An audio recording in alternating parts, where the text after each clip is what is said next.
ዌልካም ዝኸበርኩም ተኸታተልቲ ኤሪዋይ ኬቴክ ሎማ ሓንቲ ዝናልኩም መፂና ዘለና መደብ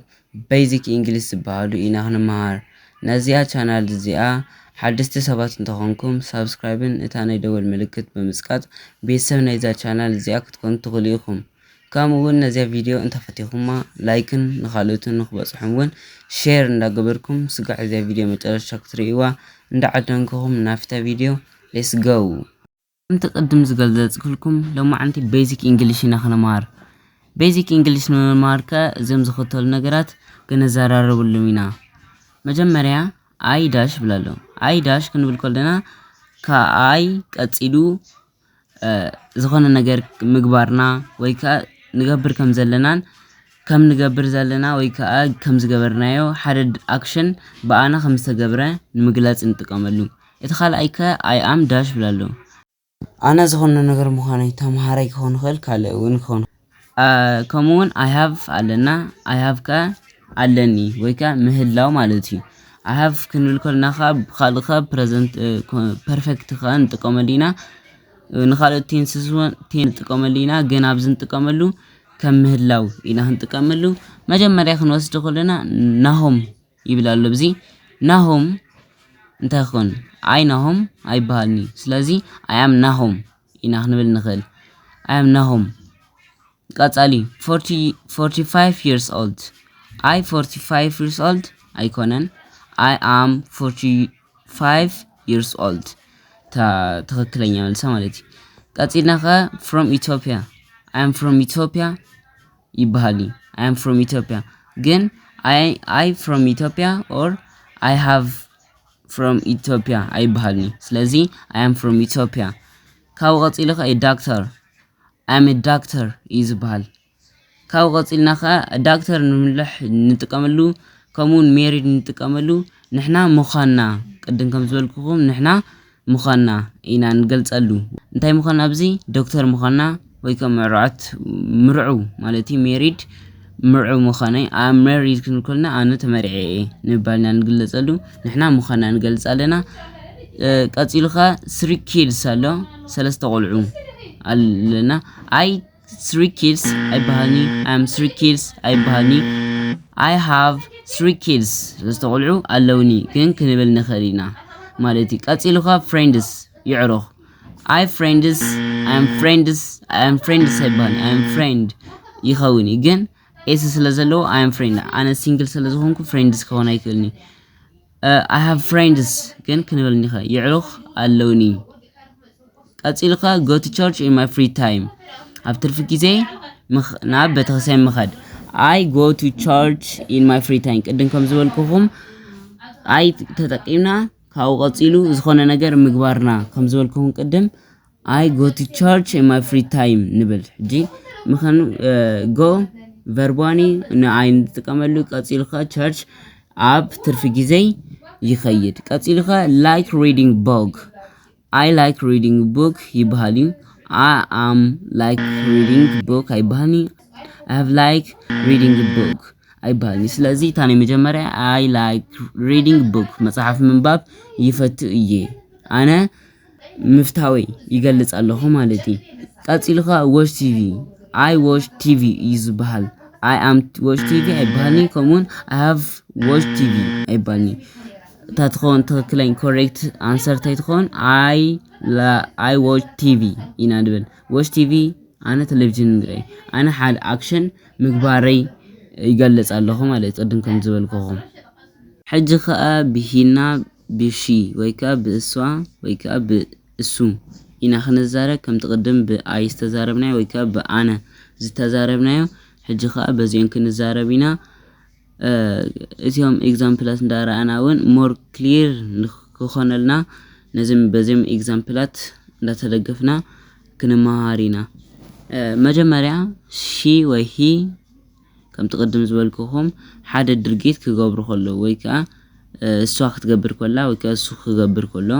he she is ክንብል ከለና ከ ንሱ ምዃኑ ንገልጽ ኣለና he or she has ክንብል ከለና ከ ምህላዋ ወይ ከ ምህላው نخنجلس إينا نتكملو حجين بزيم نسنخيد كا هيلين أو أبيل ናብነት ንሷ ሄለን እያ ክንብል ተለና she is Helen ንጥቀም ወይ ከዓ እሱ አቤል እዩ ክንብል ተለና ከዓ he is አቤል ንብል ቀፂልኻ 10 years old ዝብል ኣሎ he 10 years old አይባሃልኒ he she is 10 years old ክንብል ንኽእል ኢና he is 10 years old or she is 10 years old ክንብል ግን ንኽእል ኢና ቀፂልኻ from German she is from German or he is from German ክንብል ንኽእል ኢና many friends ብዙሓት ይዕርኽ ኣለዎ ወይ ኣለዋ ንባል ኢና ንጥቀመሉ ንሳ ብዙሓት ይዕርኽ ኣለዋ ወይ ከም ሓዙት ኣለዋ ክንብል ተለና she has many friends or he has many friends ክንብል ንኽእል ኢና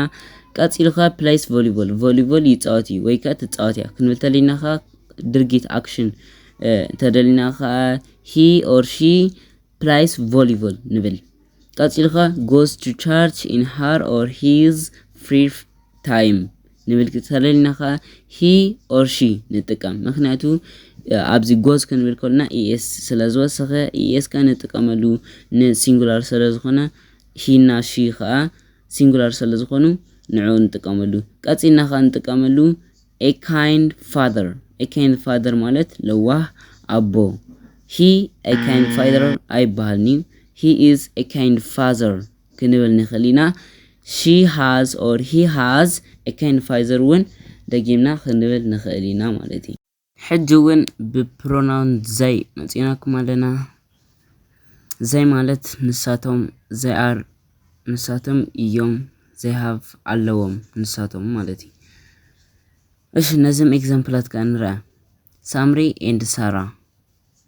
they ሳምሪ and ሳራ አይባልኒ they are ሳምሪ and ሳራ እዩ ዝበሃል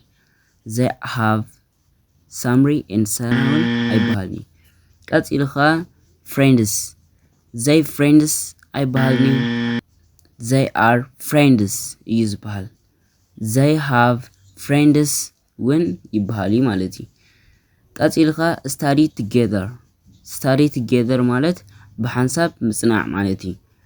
they study together ክንብል ከለና ትክክል እዩ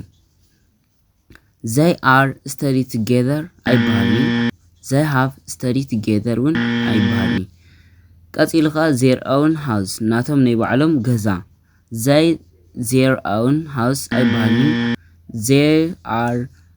their own house አይባልኒ they have their own house ከም ተቀድም ዝበልኩኹም have ማለት ምህላው ማለት ዝበልኩኹም ናቶም በዓል ናይ ባዕሎም ገዛ ኣለዎ ንብል ኣለና ቀፂልኻ a good teacher they a good teacher አይባልኒ they are a good teacher አይባልኒ they have a good teacher ንሳቶም ጽቡቕ ዝኾነ መምህር ኣለዎም ንብል ኣለና ይኸውን እዚ ቀፂልኻ do chores ማለት ስራሕ ገዛ ማለት እዩ ኣብ ገዛ ዝስርሑ ስራሓት they do chores ይባሃል እዩ እሳቶም ናይ ገዛ ስራሕ ይሰርሑ እዮም they are do chores አይባልኒ they have do chores አይባልኒ you ንስኻ ንስኺ ንስኻትኩም ንስኻትክን ማለት እዩ ንሕጂ ግን ብንስኻ ንስኽን ሓዛ you are ንስኺ ኢኺ ወይ ከዓ ንስኻ ኢኻ you have ኣለካ ወይ ከዓ ኣለኪ example kanra from Eritrea ካብ ኤርትራ you are from Eritrea ንስኻ ካብ ኤርትራ ኢኻ መፂኻ swim very well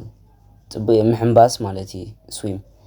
you swim very well ንስኻ ጽቡቕ ትሕንብስ two daughter ክልተ ኣጓልት you have two daughter ክልተ ኣጓልት ኣለውኻ ወይ ከዓ ኣለውኺ we ንሕና we are ንሕና ኢና we have ንሕና ኣለና example ንግድ twins brother መናቱ ሕዋት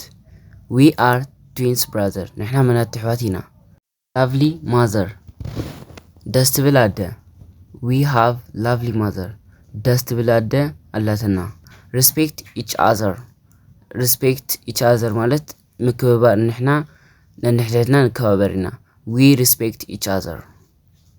لما عند فيديونا أبزازي من لنا كمجمع رأس كعمة جرس لستخدمتكم ناون عزيزنا نمسكنكم سبسكرايب ንዓኹም ቀላል ነገር ንዓና ግን ብዙሕ ዋጋ ዘለዋ ነገር እያ እሞ ሳብስክራይብ ምግባር ኣይትረስዑ። ቪዲዮ ተፈቲኹማ ላይክ ምግባር ኣይትረስዑ። ብኻልእ ትሕዝቶ ብኻልእ ቪድዮ ስጋዕ ንራኸቡን ስጋዕ ሽዑ ደሓን ፅንሑ።